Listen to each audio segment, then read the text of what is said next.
जगन्मय निवारणं भुवनं मोक्षप्रदं गुरो पादुकाभ्युदं जैकीयप्रियोगे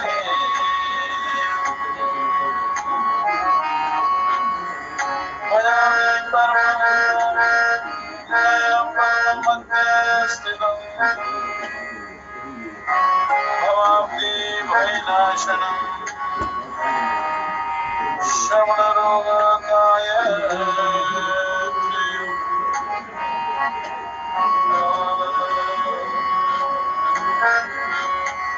प्रकाशे सुपङ्कजे साक्षे प्रभु परापरगुरु भये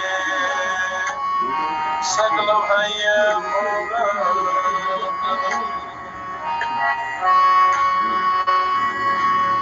विशाल नयनामयं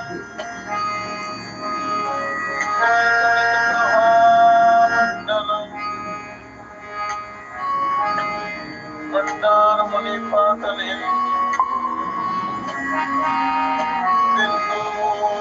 बिन्दुकम्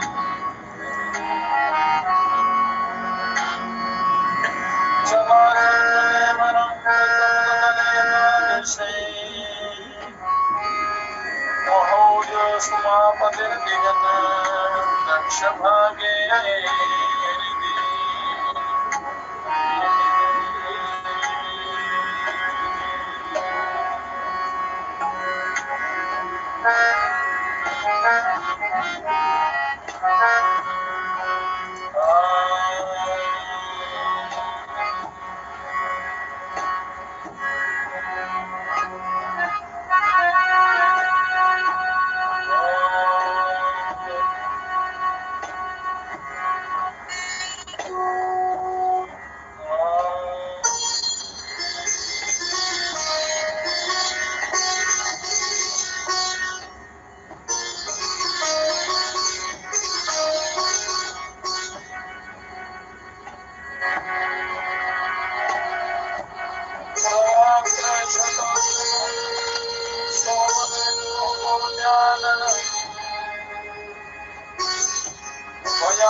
परमेष्ठिनं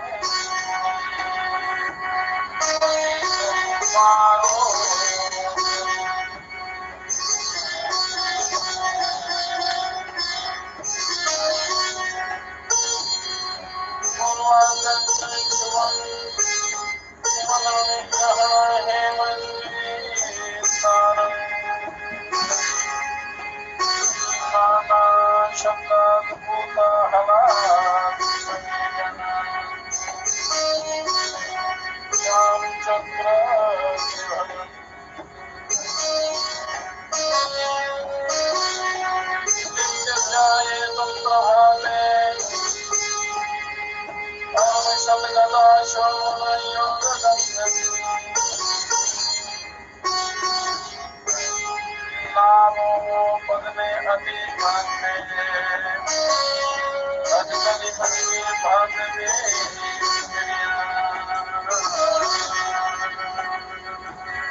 स्वादिष्ठान निकेतने रसने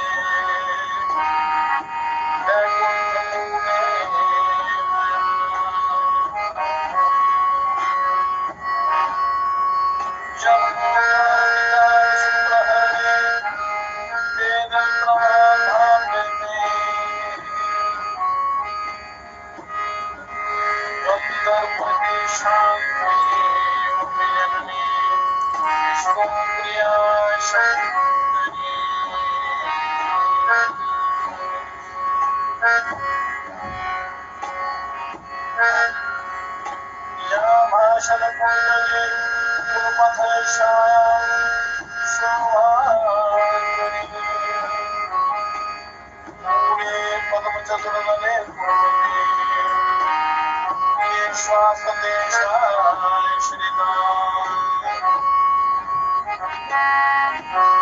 साक्षात्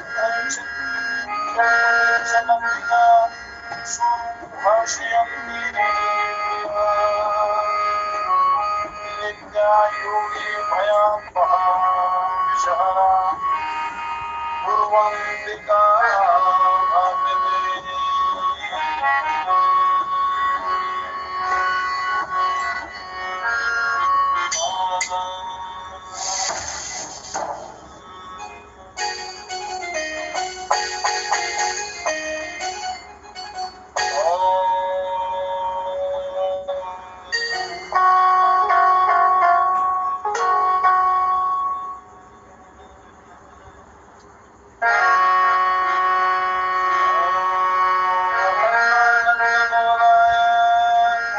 शिष्य संतापहारिणे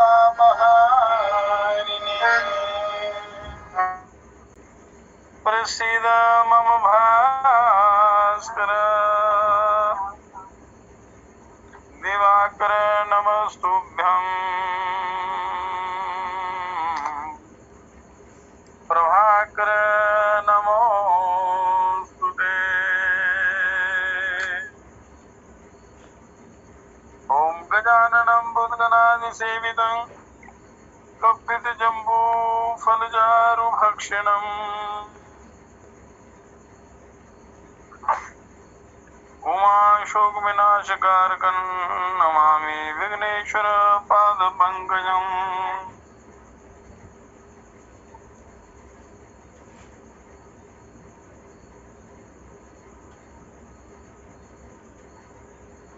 ओम सर्वरूपमयी देवी सर्वं देवीमयं जगत् अतोऽहं विश्वरूपान्तां नमामि परमेश्वरी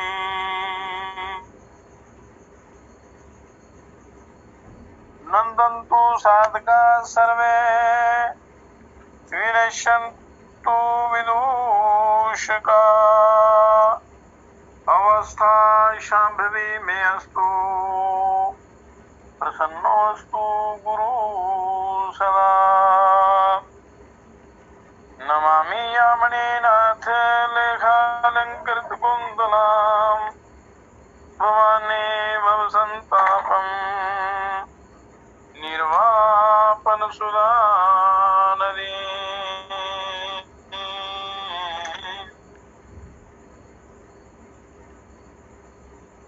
ओम पूर्णमदः पूर्णमिदं पूर्णात् पूर्णमुदच्यते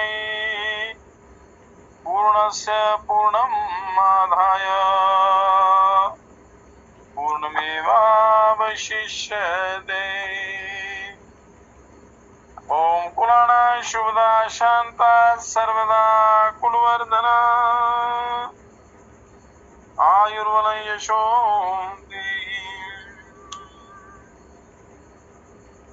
गुरुदेव नमोस्तुते।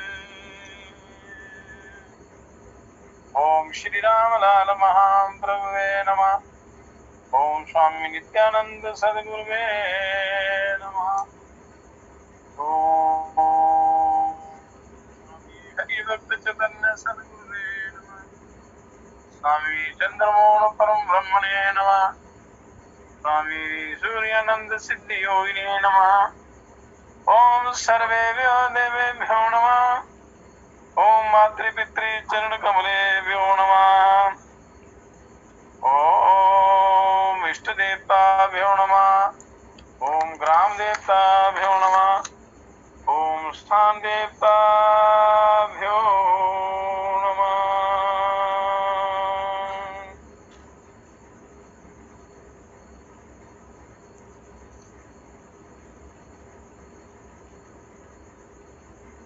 करता करे न कर सके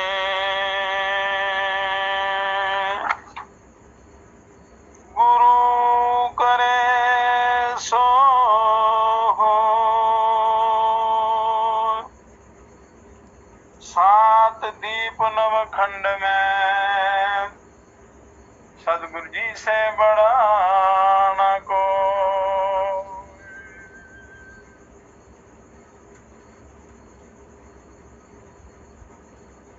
सात दीप नवखंड में श्री सदगुरु जी से बड़ा न को।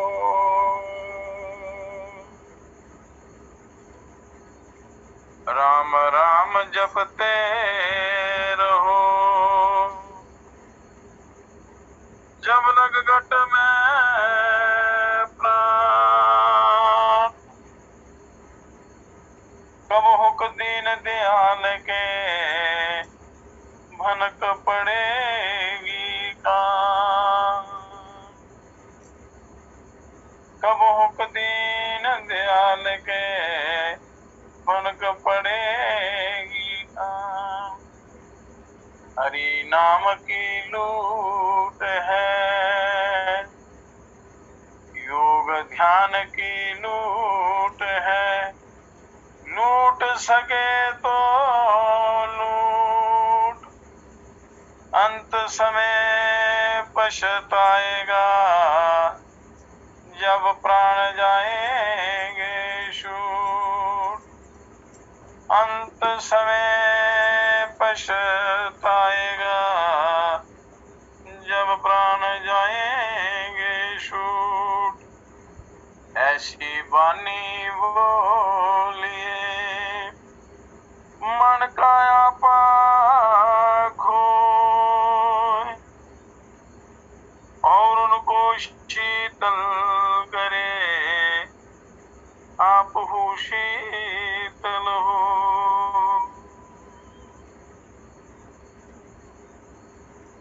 और उनको शीतल करे आप हो शीतल हो। चलती चक्की देख के दिया कबीरा रोए। दो पाटन के बीच में साबुत बचा न को।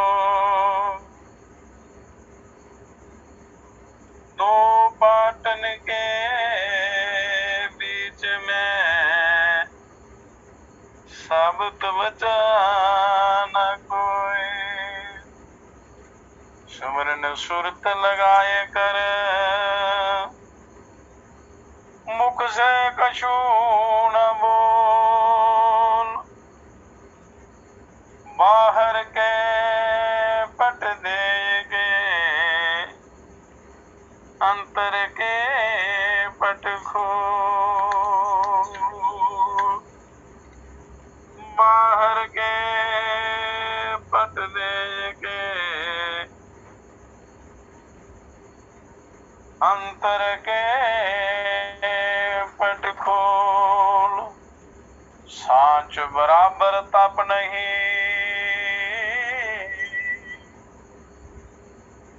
सांच बराबर तप नहीं तो झूठ बराबर पाप। जाके हृदय सांच है ताके हृदय प्रभुआ। जाके हृदय सांच है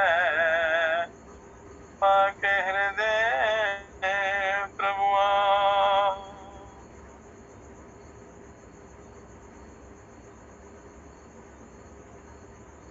सत्य के समान कोई तप नहीं और झूठ के बराबर पाप। और जो सत्य का पालन करता है सत्य पर चलता है उसकी हमेशा जीत होती है। उसके हृदय में साक्षात प्रभु निवास करते हैं। सत्य से ही ये सारी सृष्टि चलती है। मान सत्कार और पूजा बड़े खेद की बात है कि आजकल मिथ्या प्रचारों से अपना स्वार्थ साधन करने वाले विधर्मी जो प्रचारक हैं उनके जाल में फंसकर हमारे सुधारक भाई भी क्या कहने लगते हैं कि हिंदू धर्मशास्त्र स्त्री जाति का अपमान करता है। यथार्थ तो ये है कि जिस महापुरुष के बारे में श्रुति स्वयं कहती है। मनु ने जो कहा है, मनु ने क्या कहा है?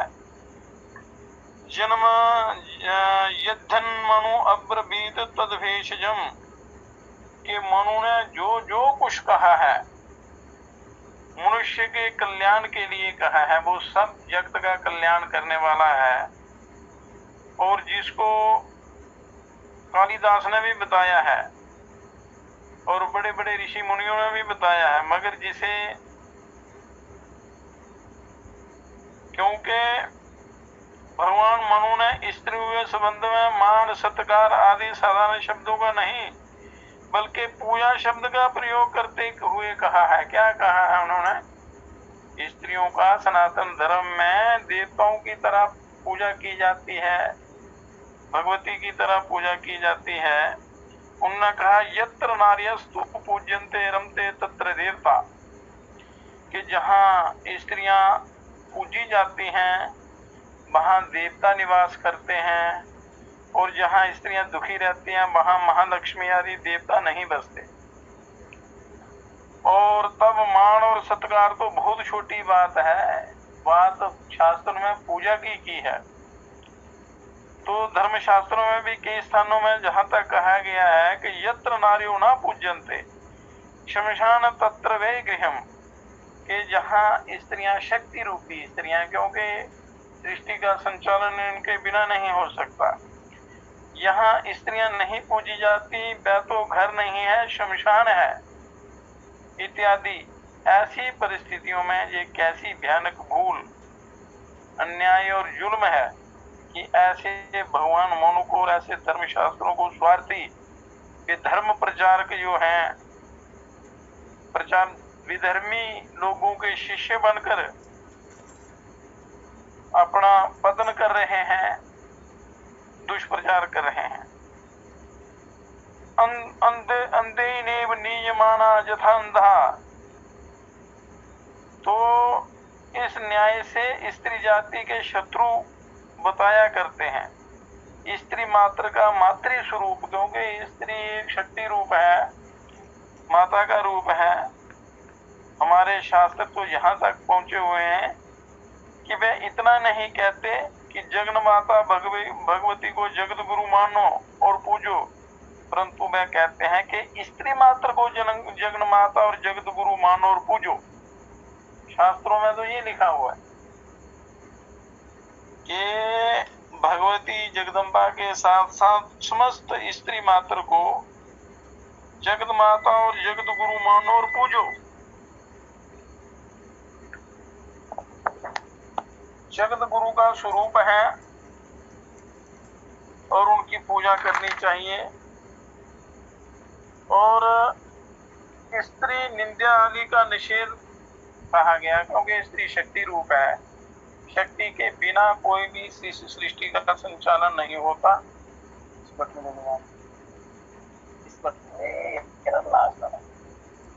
हाँ, एक कंप्यूटर देने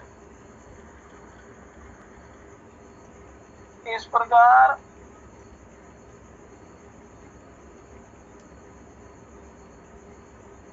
ये स्त्री महाशक्ति स्वरूप है।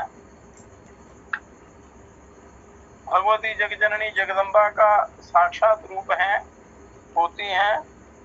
इनकी निंदा आदि का भी शास्त्रों में निषेध किया गया है, भूलकर भी इनकी निंदा नहीं करनी चाहिए।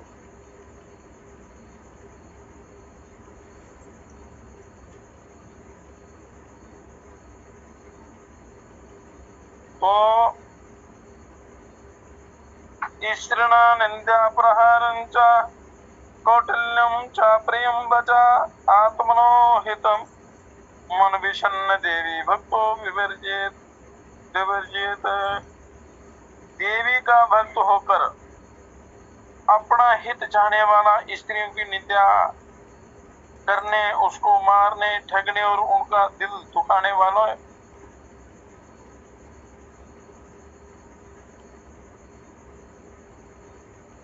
ये स्त्रियों की निंदा करने, उनको मारने, उनका अपमान करने, उनको ठगने और उनका दिल दुखाने वाली बातें कहने आदि से मनुष्य को बचना चाहिए। तभी परमात्मा का मार्ग प्रशस्त होता है और कल्याण होता है, अन्यथा पतन का रास्ता खुल जाता है, पतन हो जाता है मनुष्य का यदि शक्ति रूप इन माताओं का कोई अपमान करे या इनको दुखी करे या इनका निरादर करे।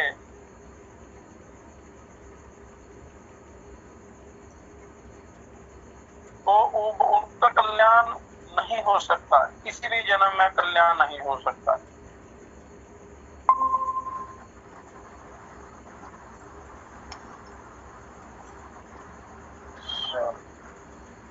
तो इस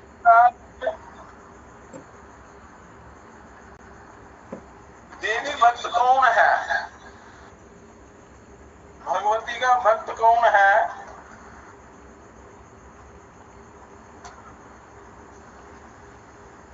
इस पर ये पूर्व पक्ष किया जा सकता है कि हम तो शिव विष्णु आदि दूसरे किसी देवता के भक्त हैं, तुम्हारी देवी के नहीं हैं, इसलिए ये वचन हमारे लिए लागू नहीं है। ऐसी बात नहीं है, क्योंकि ब्रह्मा विष्णु महेश शिव शक्ति के बिना वो भी सृष्टि का कार्य नहीं कर सकते। इसका उत्तर ये है कि द्विज मात्र गायत्री के उपासक हैं, सारे लोग गायत्री जाप करते हैं। गायत्री त्रिगुणात्मक त्रिशक्त्यात्मक महाकाली महालक्ष्मी महासरस्वती का रूप है, अतएव द्विज मात्र प्रत्यक्ष देवी भक्त ही हैं। और जो गायत्री उपासना ना करते हुए शिव विष्णु आदि के उपासक हैं, उसके लिए भी तो ये सब प्रमाण मौजूद हैं कि बिना शक्ति ईश्वर की प्रभुता ही नहीं होती, बिना शक्ति के ईश्वर की प्रभुता नहीं होती। तो जो जो अन्य देवताओं के उपासक होते हैं उन सबको भी देवी की उपासना बलात् करनी ही पड़ती है। तो जो स्त्रियां हैं ये भगवती का स्वरूप है, शक्ति का रूप है, पूजनीय है, आदरणीय है, पूजा के योग्य है। पर इन समस्त स्त्रियों को मूल प्रकृति भगवती जगजननी जगदम्बा का महागौरी का जो आचरण है उसको अपनाना चाहिए। स्त्री निंदा आदि पातकों से हमेशा बचना चाहिए, क्योंकि शक्ति जब नाराज हो जाती है तो महा विनाश होता है। उन देवी का अनुग्रह नहीं मिलता, भगवती जगदम्बा का अनुग्रह नहीं मिलता और उनकी आज्ञा के बिना परमात्मा नहीं मिलते। शक्ति की कृपा के बिना ईश्वर का साक्षात्कार नहीं होता। स्त्री निंदा से देवी का क्रोध पात्र बनना पड़ता है और उसे अपने सारे हित का नाश होता है। तो इसलिए शक्ति जो है स्त्री रूपणी शक्ति उस मूल प्रकृति का ही अंश है, जो ब्रह्म की मूल प्रकृति परम ब्रह्म की जो शक्ति है ये उन्हीं का स्वरूप है। तो इसलिए किसी भी प्रकार से इनका अपमान, इनकी निंदा, इनको दुखी करना शास्त्रों में वेदों में बड़ी इसकी वो वर्जित किया है, इसको दुखी करना, इसका अपमान करना, अन्यथा पतन हो जाता है इस जीव का। तो ईश्वर का स्वरूप क्या है, इस विषय के विचार के प्रसंग में ये भी चमत्कार देखना है कि ये लोग स्त्री पुरुषों की समानता सिद्धांत के मौखिक आडंबर से पक्षपाती प्रचारक और ठेकेदार हैं। उनके मत में अखंड अपरिचिन्न सर्वव्यापी सर्वांतर्यामी सर्वस्वरूपी ईश्वर के बारे में अर्थात परमात्मा केवल जगत पिता ही माना जाता है, परंतु स्त्री जाति के शत्रु बताए जाने वाले सनातन धर्म में तो सिद्धांत है त्वमेव माता च पिता त्वमेव माता धाता पितामह। भगवान हमारी माता भी हैं, पिता भी हैं। भगवान के अवतारों में स्त्री रूप से मोहिनी अवतार भी गिना जाता है। तो इसलिए शास्त्रों में, वेदों में, उपनिषदों में, समस्त ग्रंथों में स्त्री निंदा वर्जित की है, स्त्री को दुखी करना, क्योंकि ये शक्ति के बिना सारा संसार शमशान हो जाता है, संसार का संचालन नहीं हो सकता। तो इनका यथा योग्य आदर सत्कार करते हुए मनुष्य का उद्धार होता है, कल्याण होता है। तो इनका कभी भी अपमान नहीं करना है, इनको पूजना है, इनकी पूजा करनी है।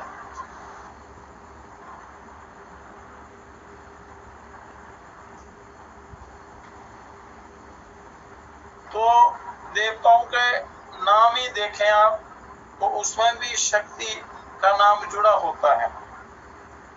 जैसे गौरी शंकर, लक्ष्मी नारायण, सीताराम, उनके नाम से पहले भगवती का नाम जुड़ा होता है, उस शक्ति का नाम जुड़ा होता है। राधा कृष्ण इत्यादि इनकी दंपतियों की उपासना विधि मिलती है और इनको अलग करना मना है, इनको अलग नहीं करना। तो इस प्रकार स्त्री का कदापि अपमान नहीं करना चाहिए और स्त्रियों को भी अपनी मान मर्यादा का पूरा ख्याल रखना है।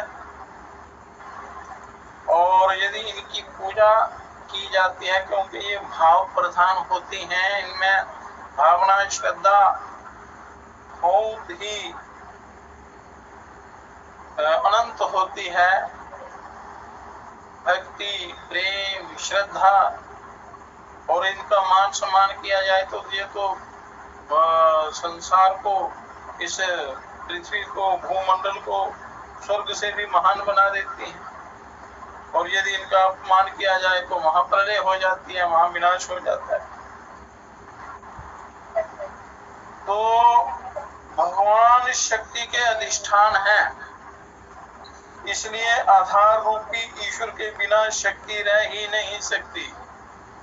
और जिसके अंदर इच्छा शक्ति, क्रिया शक्ति, ज्ञान शक्ति, ये तीनों शक्तियां, इच्छा शक्ति, क्रिया शक्ति, ज्ञान शक्ति, तीन प्रकार की प्रधान शक्तियां हैं। इन तीनों शक्तियों का समावेश है। उस अपनी शक्ति के बिना ईश्वर भी कुछ नहीं कर सकते। इसलिए भगवान और शक्ति परस्पर कम्प्लीमेंट्री और सप्लीमेंट्री हैं, एक दूसरे के पूरक हैं। रथी और सारथी का संबंध समझो, जैसे उपनिषद में लिखा है, कठोपनिषद में, आत्मनम रथिनम विद्धि शरीरे रथमेव तो बुद्धि तो सारथी विद्धि मणा प्रग्रहमेव च इंद्रियाणि अयानोर्विश्यास्तेषु गोचराणम् आत्मेन्द्रिय मनोयुक्तम् भोक्तेत्याहुर्मनीषिणः।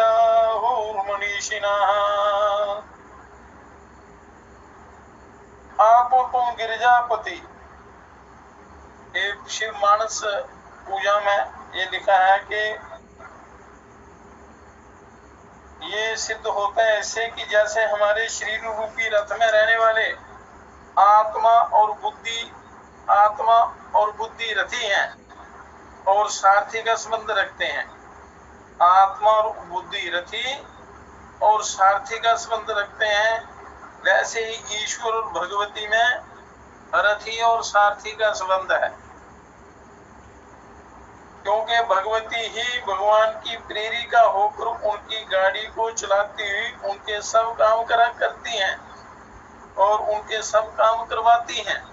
भगवती जगदम्बा जैसे आत्मा और बुद्धि का रथी और सारथी, आत्मा रथी और बुद्धि सारथी का काम करती है, उसी प्रकार भगवान रथी और भगवती सारथी का काम करती हैं।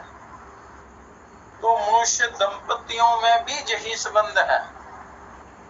जैसे ईश्वरीय शक्तियों में ये अभिन्न संबंध है, ये इनके बिना, शक्ति के बिना तो कोई कार्य हो ही नहीं सकता। तो देवी और भगवान के इस संबंध से हम अपने आप समझ सकते हैं कि मनुष्य जाति में भी धर्मपत्नी और धर्मपति का आपस में यही, पति का आपस में यही संबंध होना चाहिए कि धर्मपत्नी दूसरा कोई ख्याल ना करती हुई पति के सब प्रकार से सुख शांति आराम और कल्याण की चिंता करे और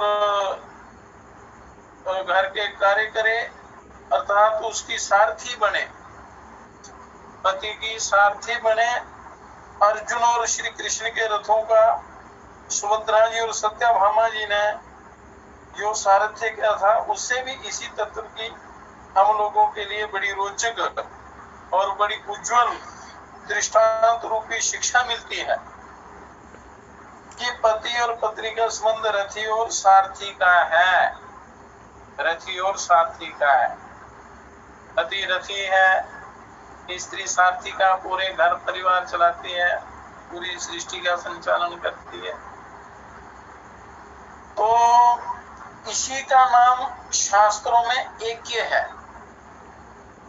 कलह बढ़ाने वाली समानता आदि बातों से कोई लाभ नहीं है, नुकसान ही नुकसान है। जो आजकल समानता की बात करते हैं तो हजारों झगड़ों में ही जीवन बीत जाता है। फायदे का रास्ता यह है कि स्त्री और पुरुष आपस में, जैसे देवी देवता आपस में सदाचार का पालन करते हुए, तप करते हुए सृष्टि का कार्य प्रेम पूर्वक करते हैं, उसी प्रकार स्त्री और पुरुष आपस में अत्यंत प्रेम का संबंध रखते हुए अपने अपने विभिन्न अधिकार में अपना अपना काम करते हुए दोनों के इस प्रकार के मेल से दोनों के योग क्षेम के साधन बने। योग मतलब अप्राप्त की प्राप्ति को योग कहते हैं और प्राप्त की रक्षा को क्षेम कहते हैं। तो योग और क्षेम,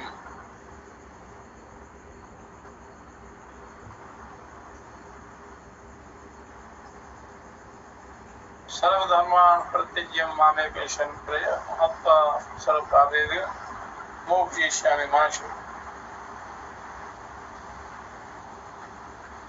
के योग और क्षेम की सिद्धि के लिए प्रेम पूर्वक आपने इस रथ को चलाना है, संसार को चलाना है।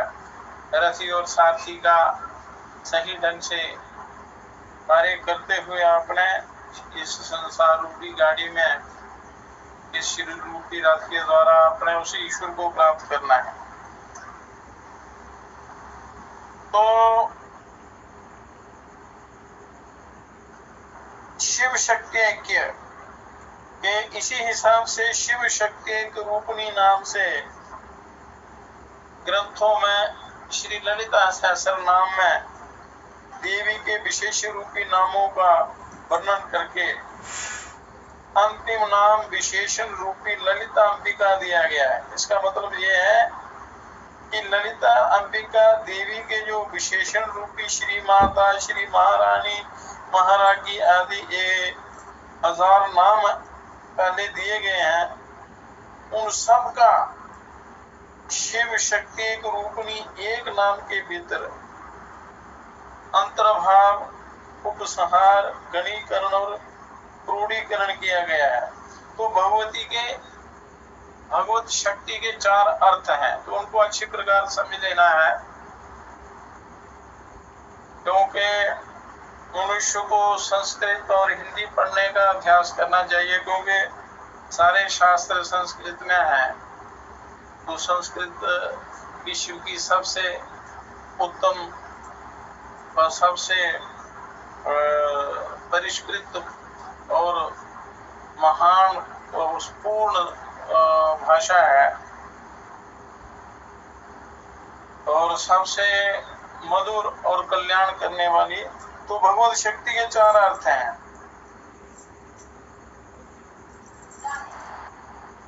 पहला अर्थ है भगवता शक्ति, भगवत शक्ति। भगवती भगवान की शक्ति है, क्योंकि संस्कृत अगर पढ़ी हो या सुनी हो तो जब श्लोक बोला जाता है तो उसका अर्थ अपने आप मालूम हो जाता है। तो कोशिश करनी चाहिए कि आप हिंदी अच्छी प्रकार, संस्कृत हिंदी अच्छी प्रकार जाने, ताकि शास्त्रों में जो भाषा लिखी है ये देवनागरी, इसकी अच्छी प्रकार समझ आपको लगे और जो परमात्मा की आज्ञा है उसका सही सही ज्ञान आपको हो।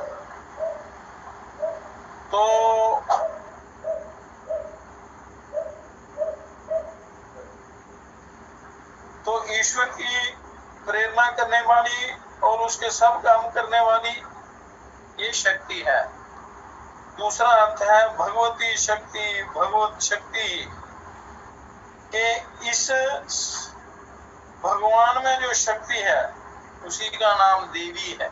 देवी किसको कहते हैं? भगवान में जो शक्ति है उसी का नाम देवी है, और उसकी उपासना के बिना भगवान की उपासना हो ही नहीं सकती। तो योग ध्यान साधना करने से पहले इस रहस्य को अच्छी प्रकार समझ लेना चाहिए, तो कल्याण होता है। और भगवती की तीसरी शक्ति का अर्थ है भगवती 400 शक्ति, भगवत शक्ति के इस कर्मधारे श्वास वाली व्युत्पत्ति से हमें जानना है कि शक्ति रूपणी देवी भगवती है और षड गुणों से युक्त, षड गुण ऐश्वर्य आदि से विभूषित है, और उनकी उपासना से उपासकों को सब प्रकार की ऐश्वर्य आदि विभूतियां अनायास मिल सकती हैं यदि कोई सही ढंग से साधना करे। अब चौथा अर्थ है कि भगवान शासो शक्ति से भगवत शक्ति। इस श्लोक से हमें पता लगता है कि देवी और भगवान में भेद नहीं है, बल्कि वो एक हैं। तो इस प्रकार शक्ति जो है इसका कभी अनादर नहीं करना है। स्त्री रूपणी, शक्ति रूपणी स्त्री का स्वप्न में भी अपमान नहीं करना,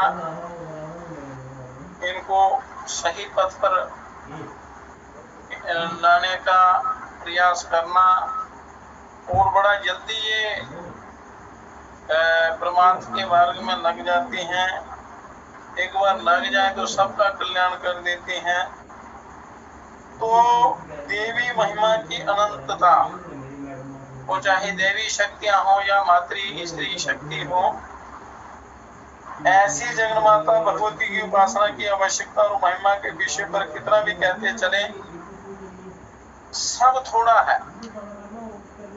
मतलब भाव को आपने पवित्र बनाना है, आपकी भावना पवित्र होगी, आपका कर्म पवित्र होगा, आपका हर जो कर्म है वो कल्याण करने वाला होगा। कालिदास ने, बड़े कवि हुए श्री कालिदास जी, उन्होंने अपने रघुवंश महाकाव्य के काव्य में भगवान के बारे में जो कहा है उसको बताते हैं। महिमानम मधुकीर्त्यं तव संहरीय देवता श्रमेण तद शक्त्या वा ना गुणानां मित्यतः। के यहाँ भी ठीक ठीक लागू होता है। भेद इतना है कि हम उस प्रकरण में और इस प्रकरण में इस पाठ को पसंद ना करते हुए उसकी जगह पर श्रमेण तद शक्त्याचा इसका अनुसरण करते हैं। इस प्रकार का संशोधन करते हुए साफ साफ कहेंगे कि भगवती और भगवान की महिमा के सब वर्णनों का जो उपसंहार अवश्य हुआ करता है, वह इसलिए नहीं कि उनकी महिमा का पर्याप्त या तृप्तिजनक वर्णन हो चुका है, बल्कि इसलिए कि उनकी महिमा का पर्याप्त या तृप्तिजनक वर्णन किसी से कभी भी हो ही नहीं सकता। तो जब श्री अनंत नाग आदि भी इनकी भी यही दुर्गति है, तब गौमती कन्या से देवी महिमा का यहाँ तक कुछ दिग्मांतर दर्शन किसी प्रकार से करके ये कवि कालिदास कहते हैं, श्रवणेन तद शक्त्या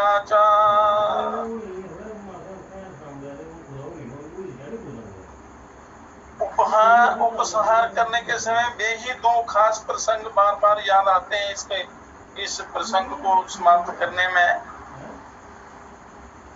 कि जिसमें श्री रामदीपासी शेषशाही भगवान पुंडरीकाक्ष के अपनी योग निद्रा में सोते रहने के समय उनके नाभि कमल से उत्पन्न छोटे बच्चे ब्रह्मा जी के कच्चे मांस को खा जाने के लिए दो भयंकर असुर मधु और कैटव का भगवती महामाया जगन्माता ब्रह्मा जी की प्रार्थना पर उन्हीं सोए हुए श्री नारायण से संहार करवा देती है। सोए भगवान से वो भगवती जगजननी योग माया उन दुष्टों का संहार करवा देती हैं। इनकी महिमा का वर्णन कोई नहीं कर सकता। इनकी शक्ति अनंत है, असीम है, अपार है। तो अंतिम आश्रय ये है कि जो जगन्माता न केवल साधारणेषु सर्वेषु सुप्तेषु जागृति अपितु सुप्ते अपि जगन्नाथे जागृति, अर्थात केवल साधारण सब जीवों की ही नहीं बल्कि जगत पिता के सोते रहने पर भी जो अपने बच्चों की रक्षा और कल्याण के लिए दिन रात सदा सर्वदा जागती रहती हैं, जिसका इसी प्रसंग के कारण चंडी पाठ सप्तशती के एक ध्यान श्लोक में वर्णन है कि जामर सो पिते हरो कमलजो हंतु मधु पेटवम, और जिसको शंकरावतार और यति सार्वभौम भगवान जगत गुरु शंकराचार्य महाराज जी ने अत्यंत श्रद्धा भक्ति से और प्रेम से भरे हुए भाव के साथ देशिक रूपेण दर्शिता अभ्युदयायम, सिर्फ जगन्माता ही नहीं बल्कि यथार्थ जगत गुरु भी बताया हुआ है। मातृशक्ति को, इस देवी शक्ति को, स्त्री को, तो उस जगन्माता भगवती को छोड़कर आजकल के अति विकट संकट के समय हम और किसका आश्रय लें? तो कल्प कल्प में ये भगवती सबका कल्याण करती आई है। इसलिए समस्त शक्ति रूपणी जो माया महामाया है, भगवान की शक्ति है, समस्त स्त्रियां हैं, उनका सदा आदर सत्कार और पूजा मान सम्मान करना चाहिए। उसी जगन्माता और जगत गुरु के श्री चरणों के शरणागत होकर उन्हीं श्री चरणों को पकड़कर हमें अपने हृदयोद्गार और प्रार्थना को पेश करना है भगवती को। ये क्योंकि जब जब भी त्रिलोकी पर संकट आता है या इस पृथ्वी मंडल पर कहीं भी संकट आता है, तो सारे उन भगवती की शरण में जाकर प्रार्थना करते हैं और माता बड़ी करुणामयी होती हैं। माताओं का हृदय बड़ा करुण सरल होता है और बड़ा जल्दी प्रसन्न होकर कृपा करते हैं, सबका कल्याण करते हैं। तो जग जननी जब जब भी घोर संकट आता है तो सारे ऋषि मुनि भगवती की शरण में जाते हैं, तो भगवती अपने ईश्वर के द्वारा वो सब भक्तों की रक्षा करती हैं। तो हमारे हृदय से अब यही उद्गार और प्रार्थना उड़ रही है कि हे जगन माता,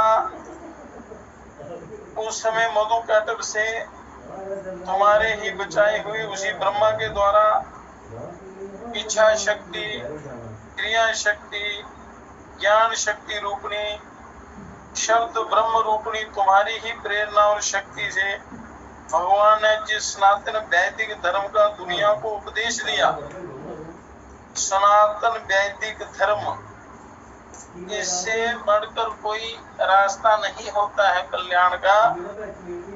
अपने संप्रदाय या अपने अलग विधर्म जितने मर्जी बना लो, अपने स्वार्थवश जितने मर्जी रास्ते बना लो, वो कल्याणकारी नहीं होते।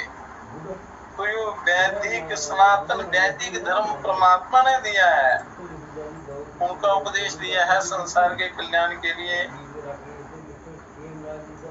वो परमात्मा ने स्वस्थ जीवों के कल्याण के लिए दिया है, तो किसी व्यक्ति विशेष का नहीं है, वो सबके कल्याण के लिए सृष्टि का जो अनादि धर्म है, रास्ता है, प्रकृति के अनुसार चलने वाला जो मार्ग है, उसी से कल्याण होता है, उसका उपदेश दिया। आजकल उसका केवल नाश ही नहीं बल्कि निर्मूलन करने के लिए दो ही मधु कैटभ नहीं बल्कि हजारों लाखों करोड़ों असुर कोने कोने में उपस्थित हो रहे हैं। कल विषय भोगों की तरफ लालसा बढ़ गई है और अहंता, ममता, राग, द्वेष, इस प्रकार के असुरों ने अंदर घर कर लिया है, तो करोड़ों असुर हो गए हैं, तो कैसे कल्याण होगा। तो जगत पिता जी जो दुनिया की इस बड़ी बुरी दशा में भी बहुत समय से चुपचाप सोए पड़े मालूम होते हैं, अब इस संसार में एक हर वर्ष चतुर्मास्य आता है। चतुर्मास्य के समय में जब योग निद्रा में सोते रहने का नियम भी है, उनके जगाने की हमें क्या आशा हो सकती है। परंतु उनकी योग निद्रा के समय में उनके परम भक्त श्रीमान प्रातः स्मरणीय राज ऋषि अम्बरीश को उन्हीं के सुदर्शन चक्र ने महामुनि दुर्वासा से बचाया था कि सोए सोए भी जब भगवान सोए सोए भी हर समय अपने भक्तों का कल्याण करते रहते हैं। अवश्य ही जैसे अम्बरीश के पास में चक्र था, वैसे हम तुम्हारे आर्त बच्चों के पास कोई आयुध नहीं है। हे भगवती, ये उद्गार निकलता है जब जब भी आपत्ति आती है। तो ये शंकराचार्य जी अपने हृदय से उद्गार प्रकट कर रहे हैं, तो भी तुम तो हमेशा जागती रहने वाली हो हे भगवती, और भगवान की योग निद्रा के समय में तुमने तो मधु और कैटभ से ब्रह्मा जी की रक्षा की थी। अब हम तुम्हारे शरणागतों के इस बड़े जबरदस्त संकट के समय पर क्या तुम भी सो गई हो? फिर हम तुम्हारे शरणागत और अनन्य शरण बच्चों की क्या गति होगी? ये उद्गार हृदय से निकलता है। हे माता, तुम तो जगत के प्रलय के बाद और उसकी पुनः सृष्टि तक ही सोने वाली हो। जगत की सृष्टि और प्रलय के बीच में तो तुम कभी सोती नहीं हो। जो समय जगत के संचालन का होता है उसमें कभी नहीं सोती हैं, हर समय बच्चों की रक्षा करती रहती हो। और भगवान जागते रहे या सोते रहे, उनकी शक्ति की हैसियत से तुम पर ही जगत के पालन का भार रहता है। तो इसलिए अगर जगत के प्रलय का समय आ गया ना हो, अब तो चुपचाप रहो, नहीं तो केवल अति शीघ्र नहीं बल्कि एकदम उठ जाओ और हे शरणागत दीनार्थ परित्राण परायणे, अपने शरणागत दीन और आर्त सनातन धर्मियों की रक्षा रूपी अपने कर्तव्य को संभालो। अगर सच्चे हृदय से ये आप उद्गार प्रकट करें तो वो भगवती महाशक्ति सदा रक्षा करते हैं। वो भगवान की महामाया, योग माया, भगवान के सोए सोए भी तो भगवान के द्वारा ही शत्रुओं का संहार करवा देती हैं। और भक्तों की रक्षा करवाती हैं, तो ये महामाया शक्ति का काम है। तो शक्ति शब्द क्या है? शक्ति किसे कहते हैं?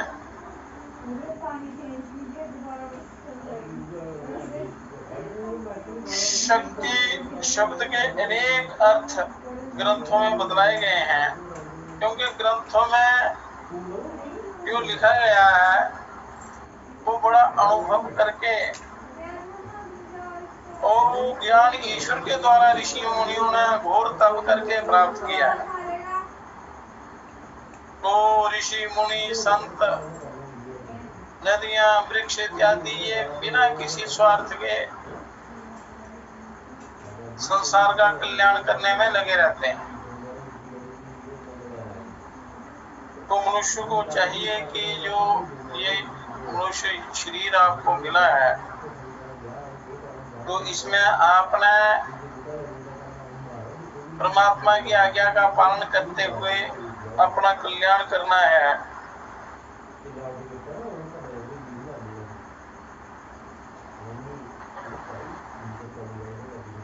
तो शक्ति के कोश ग्रंथों में अनेक अर्थ बताए गए हैं।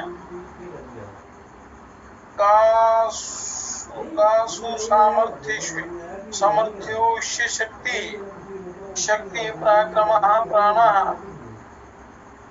षड्गुणं शक्त्या स्त्रीस्त्रः के ये हमारे शास्त्रों में प्रमाण है। इनके अतिरिक्त और भी भगवती के कई उस शक्ति के कई अर्थ हैं। शक्ति शकल धातु से ये बना हुआ है। शक्ति शब्द सिद्ध होता है।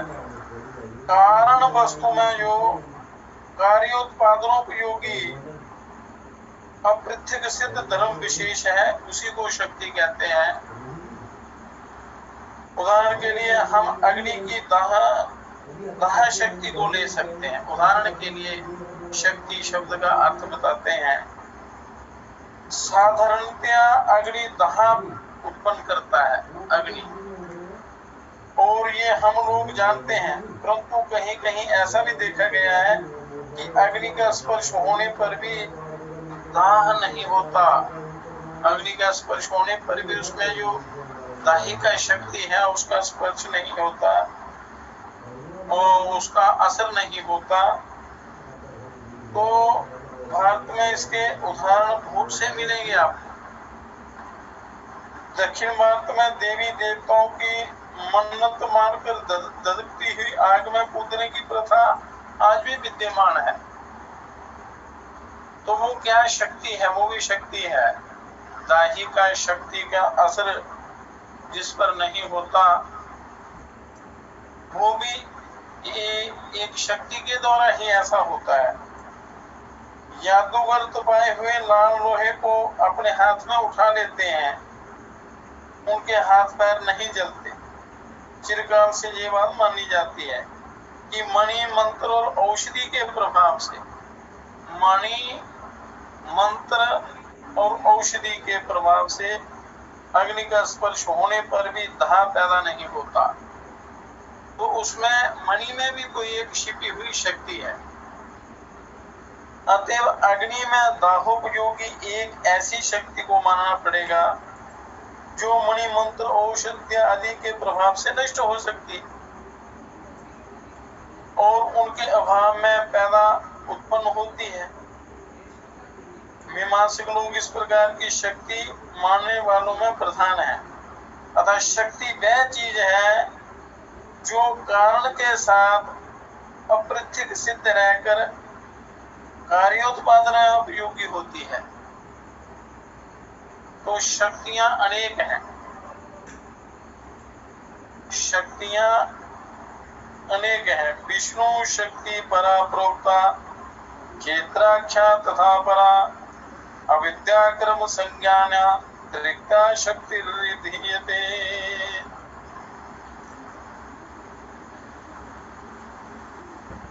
जैसे कहते हैं योग शक्ति, ज्ञान शक्ति, क्रिया शक्ति, प्राण शक्ति, तो उसी शक्ति का ये वर्णन कर रहे हैं कि शक्ति के बिना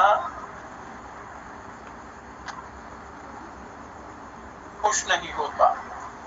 तो एक बार शंकराचार्य जी शास्त्रार्थ करने के लिए कश्मीर में आए, बड़े विद्वान। तो शक्ति के अखंडन करते थे शक्ति का,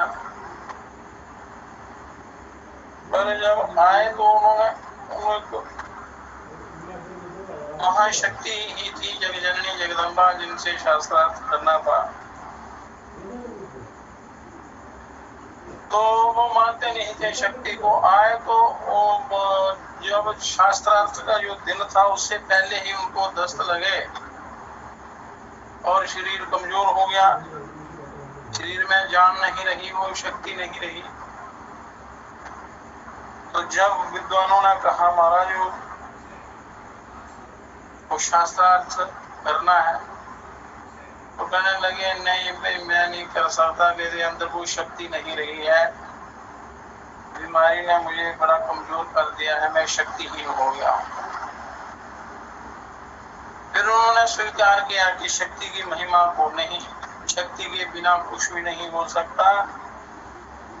तो उसी बात पर भी वो अपनी आगे सच्चाई पर तो बिना शास्त्रार्थ किए चले गए कि शक्ति ही बड़ी है, वो शक्ति बड़ी है या दूसरे ज्ञान बड़ा है। तो शक्तिहीन होने के कारण वो कुछ भी नहीं कर सके, शास्त्रार्थ नहीं कर सके, शरीर में जान ही नहीं रही। तो शक्ति के बिना कोई भी कार्य सिद्ध नहीं होता। तो अनेक प्रकार की शक्तियां हैं। तो 3 शक्तियों का इस श्लोक में उल्लेख है। विष्णु शक्ति परा प्रोक्ता क्षेत्रज्ञाख्या तथा परा अविद्या कर्म संज्ञान्या तृतीया शक्ति ऋष्यते। परा विष्णु शक्ति, अपरा क्षेत्रज्ञ शक्ति और तीसरा अविद्या कर्म नामक शक्ति। जीवात्मा को क्षेत्रज्ञ कहते हैं। क्षेत्रज्ञ किसको कहते हैं? जीवात्मा को क्षेत्रज्ञ कहते हैं।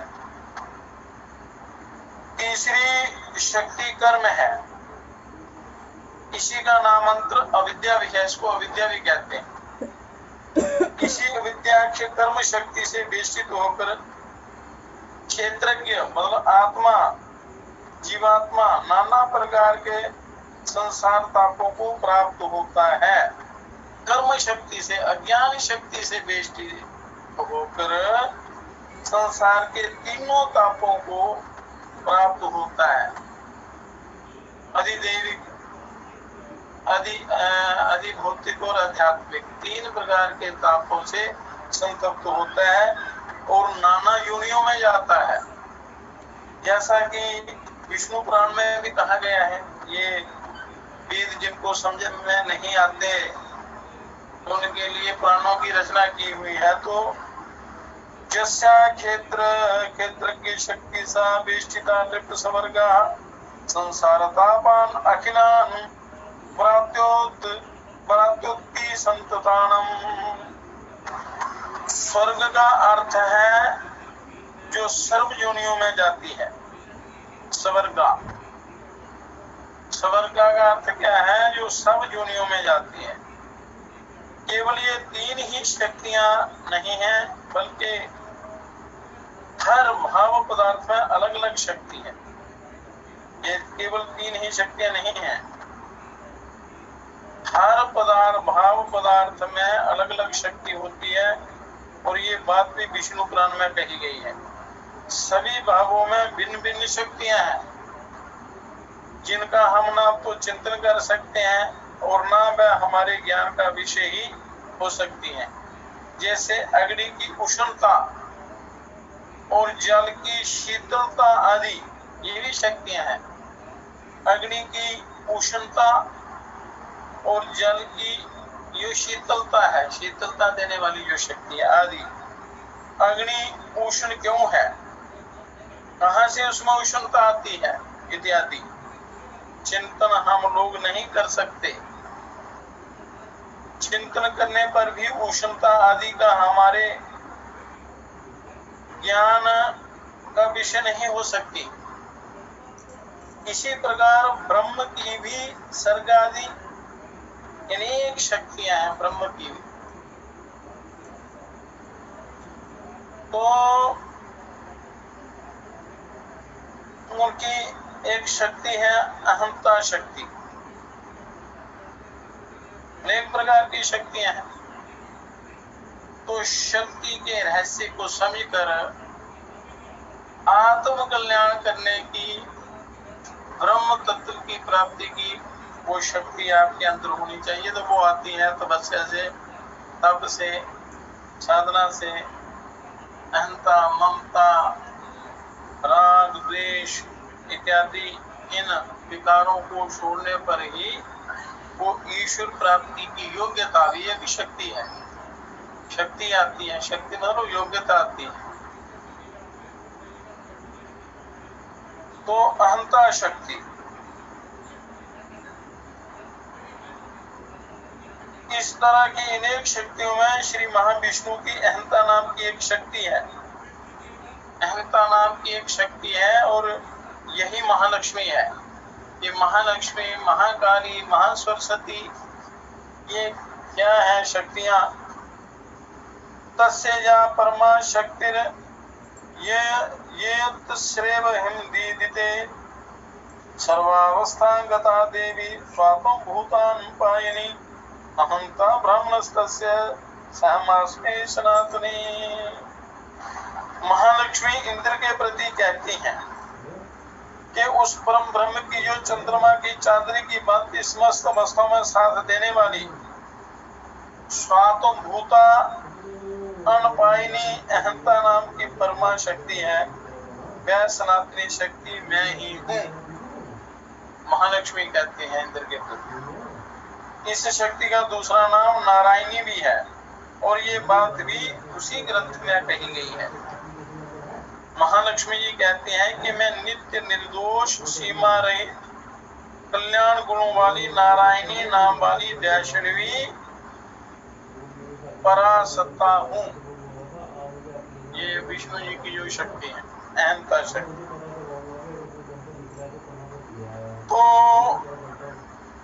शक्ति शब्द की व्याख्या हो चुकी है।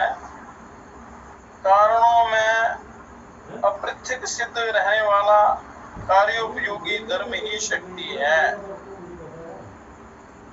कारणों में अपृथक रहने वाला, अपृथक सिद्ध रहने वाला कार्योपयोगी जो धर्म है, कार्य करने में जो उपयोगी जो तत्व सहायता करता है, जो धर्म को ही शक्ति कहते हैं। और ये शक्ति दो प्रकार की है।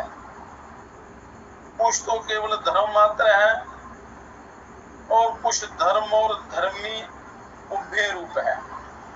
धर्म और धर्मी दो प्रकार की है।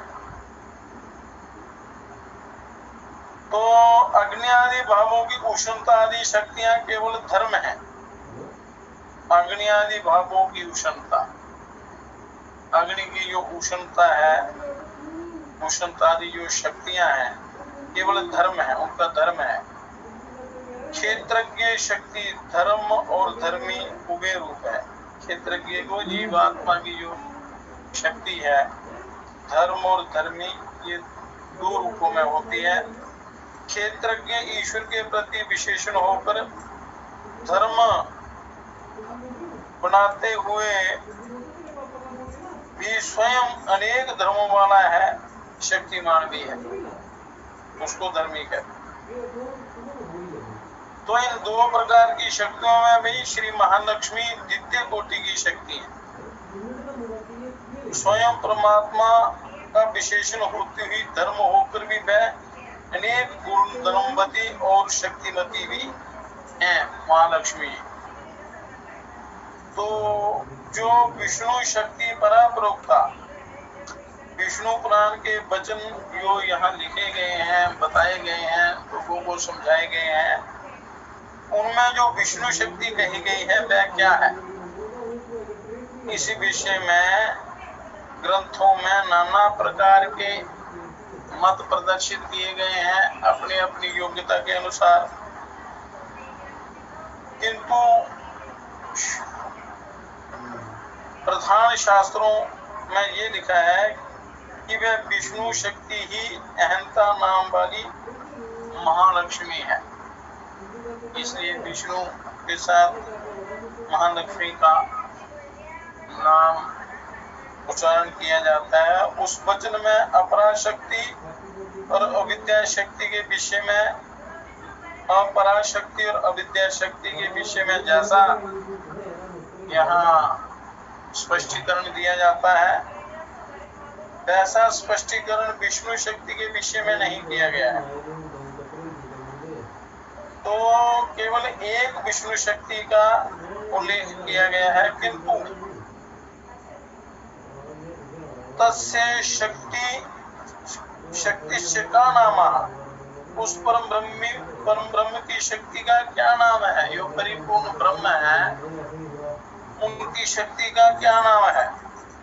तो नारद के इस प्रश्न का उत्तर देते हुए अहिर्बुद्ध कहते हैं, वो क्या कहते हैं, समस्त भावों की अपृथक स्थित शक्तियां अचिंत्य हैं। पदार्थों की शक्तियां कार्य द्वारा ही दृश्यमान होती हैं, स्वरूपता नहीं। पदार्थों की जो शक्तियां हैं वो कार्य के द्वारा ही दिखाई देती हैं, जो कार्य होता है उनके स्वरूपता नहीं दिखाई देती। ये समस्त भावों के साथ साथ रहने वाली सूक्ष्मावस्था है, सूक्ष्म शक्तियां हैं, उन आंखों से नहीं दिखाई देती, कार्य के साथ ही उनके स्वरूप का पता चलता है। उसको ये है वह शक्ति इस तरह दिखलाकर सिद्ध नहीं कर सकते और उसका स्वरूप नहीं बता सकते, किंतु ना ही भी नहीं कर सकते, मना भी नहीं कर सकते। तो भावों में रहने वाली शक्तियां तर्क का विषय नहीं है। जो भाव में शक्ति रहती है वो तर्क का या दृष्टांत का विषय नहीं है। इसी प्रकार परमात्मा की शक्ति भी चंद्रमा के साथ चांदनी की भांति सर्व भावों में रहती है। चांदनी की भांति, चंद्रमा के साथ चांदनी की भांति परमात्मा ब्रह्म के साथ वो शक्तियां रहती हैं भाव रूप। इसलिए भाव को प्रधानता दी जाती है। भाव रूप और अभाव रूप पदार्थों में रहने वाली परमात्मा की वह शक्ति ही समस्त कार्यों को करती है। इस प्रकार सामान्यता निरूपण करने के बाद कहते हैं, परम ब्रह्म शक्ति के लक्ष्मी, श्री, पद्म मालिनी, कमलादि नाम निर्वचन पूर्वक बताकर उसी को विष्णु शक्ति बताया गया। इससे यह सिद्ध हो जाता है कि विष्णु पुराणोक्त के विष्णु पुराण में जो परा विष्णु शक्ति श्री महालक्ष्मी ही है, जिनके कमला, पद्मा, श्री इत्यादि नाम है, अलग अलग नाम है, तो वही अहंता नाम से कही जाती है। तो सबके अंदर अलग अलग रूपों में शक्ति रहती है, निवास करती है। तो उस शक्ति का उपयोग कैसे करना है, उन शक्तियों का उपयोग क्या है।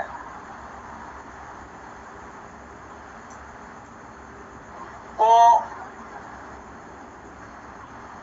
शक्ति पदार्थ की व्याख्या करते हुए पहले बताया था कि पहले पीछे बताया हुआ है कि कारण में जो कारण होता है शक्ति का, कारण में अपृथक सिद्ध होकर रहने वाला कार्योपयोगी धर्म या विशेषण ही शक्ति है। तो उसका स्वरूप तो नहीं देख सकते, और कार्य के साथ उसकी महिमा का आप उसकी महिमा को जान सकते हैं।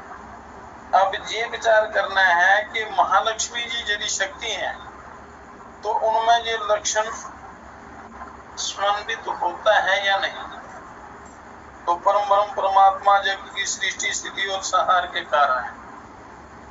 पर परमात्मा क्या है? जगत की सृष्टि, उसका पालन और उसके संहार के कारण है। ये वेदांत शास्त्र विषय है, सिद्ध विषय है। वेदांतों में, शास्त्रों में ये लिखा हुआ है कि सृष्टि के कर्ता, पालन करता और संहार करता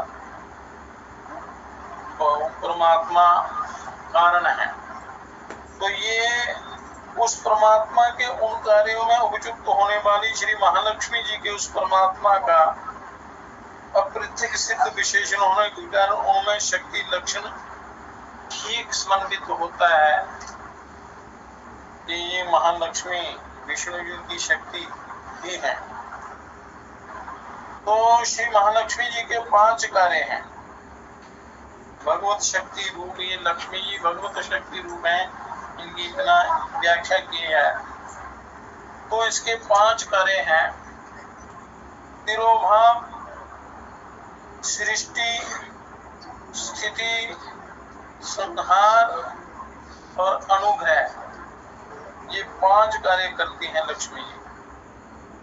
शक्तिर्नारायणस्याः नित्या देवी सुदोदिता तस्य वे पंचकर्माणि नित्यानि त्रिदशेश्वरा तिरोभावस्था सृष्टि स्थिति संहतिरेव च अनुग्रह इति प्रोक्तम् मदीयं कर्म पंचकम्।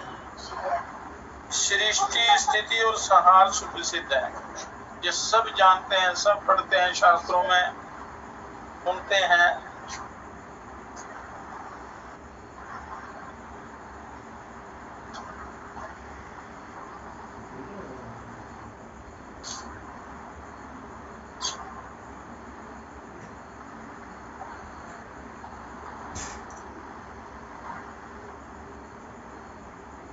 तिरोभाव कहते हैं, तिरोभाव किसको कहते हैं? तिरोभाव कहते हैं जीवात्मा के कर्म रूप विद्या से तिरोहित या अशादित होने को, अविद्या से, अज्ञान से अशादित होने को तिरोभाव कहते हैं। और अनुग्रह मोक्ष को कहते हैं, अनुग्रह कहते हैं मोक्ष को। यद्यपि ये 5 कर्म शक्ति रूप लक्ष्मी जी के बताए गए हैं, सृष्टि, स्थिति और संहार, ये तो 3 हो गए काम, ये सब जानते हैं। तिरोभाव जीवात्मा के कर्म रूप विद्या से तिरोहित या अशादित होने को कहते हैं। अनुग्रह मोक्षों को कहते हैं। यद्यपि ये 5 कर्म शक्ति रूप लक्ष्मी जी के बताए गए हैं, किंतु वास्तव में ये हैं परमात्मा के ही कर्म। तो लक्ष्मी जी परमात्मा की को शक्ति है, तो परमात्मा के सृष्टि आदि कार्यों में शक्ति का उपयोग होने के कारण ही ये शक्ति के कार्य कहे गए हैं। तो ये बात लक्ष्मी तंत्र में ही एक जगह स्पष्ट कर दी गई है। बड़े ग्रंथ हैं, ग्रंथों को पढ़ना, उनका श्रवण करना चाहिए, उससे ज्ञान की प्राप्ति होती है, अच्छी संगति होती है। संसारिक विषयों की तरफ जरा कम ध्यान देकर मनुष्यों को ज्ञान की प्राप्ति में थोड़ा मन लगाना चाहिए। संसार के व्यर्थ विश्व भोगों और पर चर्चा, पर निंदा, विषय भोग संबंधी बातों में ज्यादा नहीं उलझना चाहिए। जो आपका असली उद्देश्य है, लक्ष्य है, उस तरफ आपको जाना चाहिए। शास्त्रों को सुनने से क्या होता है, पता चलता है अपने जीवन का, अपने कल्याण का, कि कैसे क्या रास्ता है अपने उद्धार का, कल्याण का। तो कई बातें स्पष्ट होती हैं, पता चलता है, जीवन की सच्चाई का पता चलता है। ऐसे तो पशुओं की तरह विश्व भोगों में लगे रहते हैं दिन रात लोग। तो अब महालक्ष्मी जी कहती हैं कि मैं नित्य निर्दोष निर्वय परम ब्रह्म परमात्मा श्री नारायण की शक्ति हूँ और उनके सब कार्य मैं ही करती हूँ। मैं उनका व्यापार रूप हूँ, अतः मैं जो कार्य करती हूँ मैं उन्हीं का किया हुआ कहा जाता है। मूल में परमात्मा के द्वारा ही ये होता है। तात्पर्य ये है कि अग्नि का दाह रूपी कार्य जैसे अग्निगत दाह शक्ति के कारण होता है, वैसे ही परमात्मा के सृष्टि आदि कार्य परमात्मगत शक्ति रूप महालक्ष्मी जी के कारण होते हैं। तो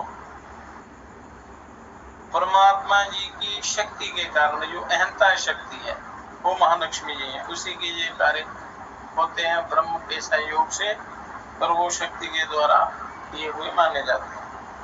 तो मोक्ष लाभ में महालक्ष्मी जी का उपयोग, अब अहंता शक्ति जो महालक्ष्मी है माता, ये शक्ति जो है मोक्ष में कैसे सहायता करती हैं।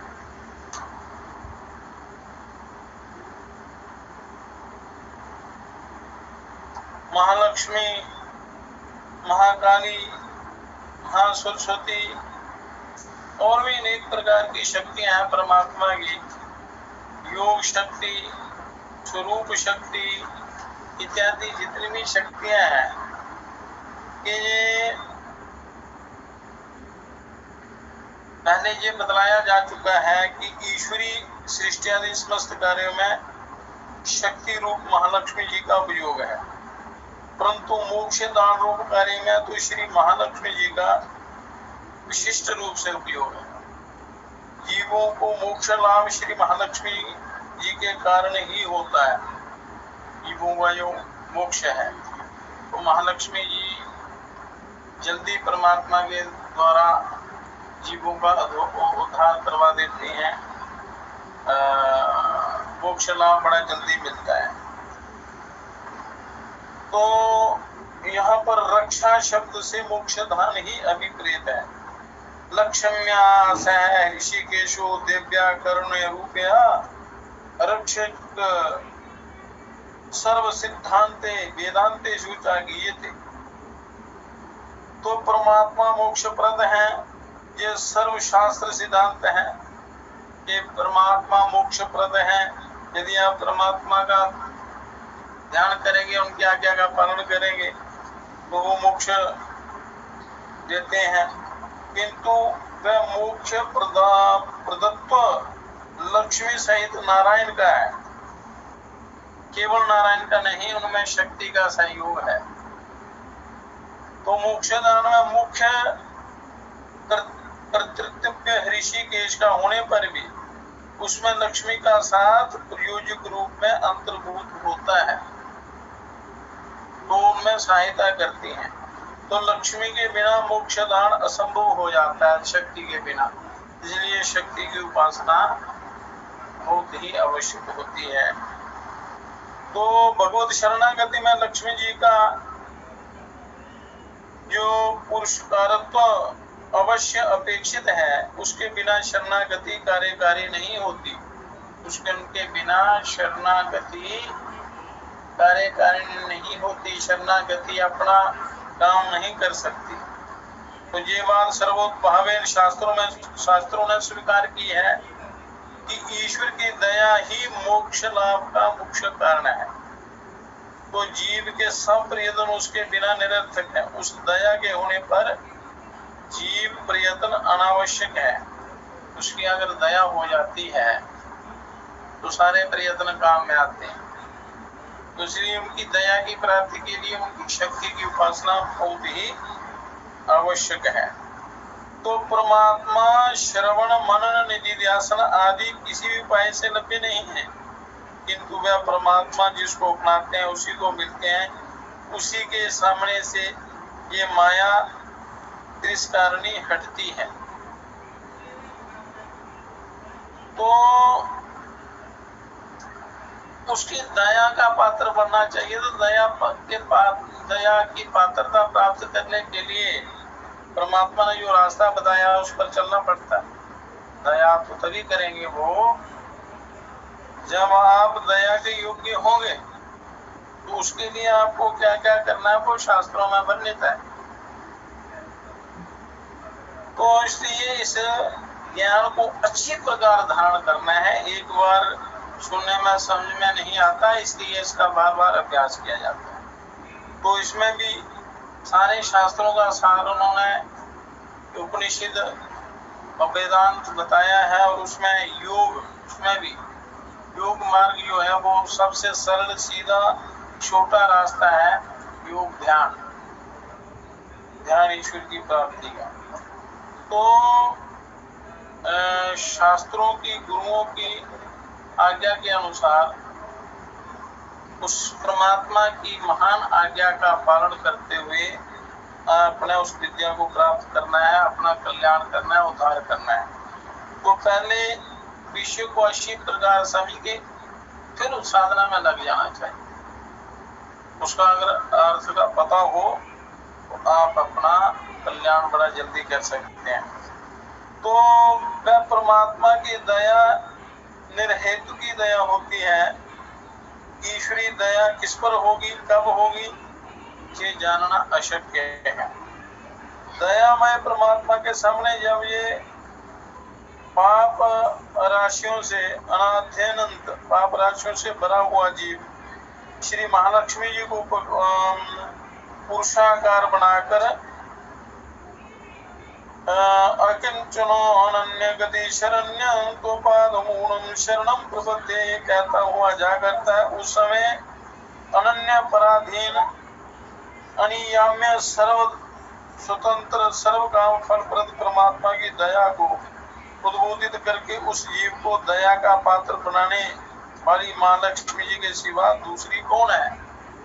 अर्थात कोई नहीं है, भगवती ही भगवान से प्रार्थना करती हुई उस जीव का उद्धार करने में सहायता करती हैं। क्योंकि करोड़ों जन्मों के कारण मनुष्य करोड़ों जन्मों में किए हुए पापों के कारण जन्म मरण के चक्कर में पड़ता है, दुखों से संतप्त होता है। तो जब उसकी शरण में आता है तो उसके लिए उपाय करता है, भगवती की शरण में जाता है, तो महालक्ष्मी जी फिर वो नारायण जी से उसका उद्धार करवा देती हैं, उनकी दया का पात्र बना देती हैं। अन्यथा सर्वस्वतंत्र सर्व का फलप्रद परमात्मा से दया भिक्षा मांगने वाली जीवात्मा को परमात्मा यदि नियमानुसार कर्म फल भुगताने लग जाए तो क्या हो सकता है, कर्म फल भुगता रहेगा मनुष्य। ऐसे समय में सर्व जगन माता कारुण्य मूर्ति श्री महालक्ष्मी जी नाना उपायों से दंडधर परमात्मा की दया को जागृत कर जीव की रक्षा करती हैं। यही उनका मातृत्व है। और श्री पराशर जी ने बड़ा ही सुंदर शब्दों में कहा है, अंतिम श्लोक आज का, पितेव तुत्प्रजेयांजने परिपूर्णागसी जने इत स्रोतो वृत्या भक्ति चा कदाचित कलुषति किमेतं त्रिदोषंका इह जगति त्वं उच्चितै रूपारे विस्मार्य स्वजनीयसी माता तदसीना। हे माता लक्ष्मी, आपके पति जब कभी पूर्णापराध जीव के ऊपर पिता के समान हित की दृष्टि से क्रोधित हो जाते हैं, उस समय आप ही ये क्या इस जगत में निर्दोष है ही कौन इत्यादि रूप से उपदेश कर उनके क्रोध को शांत करवा के दया को जागृत कर अपनाते हैं। तो आप हमारी माता हैं, तभी आप हमारी माता हैं। इसलिए आपको माता माता सभी पुकारते हैं, क्योंकि आप बड़ी दया करती हैं और प्रभु से इन जीवों का उद्धार करवाते हैं, दया का पात्र बनाती हैं। तो सर्वशक्तिमयी विशेषता अनुग्रहमयी मां लक्ष्मी जी के पुरुषकारत्व और जीव रक्षण तत्परता के कारण के उदाहरण हमें श्री जानकी जी के अवतार में स्पष्ट मिलते हैं। जानकी जी के अवतार और हनुमान जी के अवतार में इत्यादि इत्यादि बड़े उदाहरण हैं। बाकी उन शक्तियों की व्याख्या या योग विद्या का और उपनिषद का योग की व्याख्या है वो कल करेंगे और कल समय पर ही कथा शुरू करेंगे। आज का सत्संग यही समाप्त करते हैं। हे परम पिता, हे विश्व पिता, हे राष्ट्र पिता, हे जगदाधार, हे करुणामय दीन दयालो, पूर्ण गुरो हे अपरंपार, हे महेश अब शीघ्र कृपा कर हमें दीजिए योग विचार, मानवता के प्रेरक बनकर नाथ करे सुखमय संसार। हे परम पिता, हे विश्व पिता, हे राष्ट्र पिता, हे जगदाधार, हे राष्ट्र पिता, हे जगदाधार।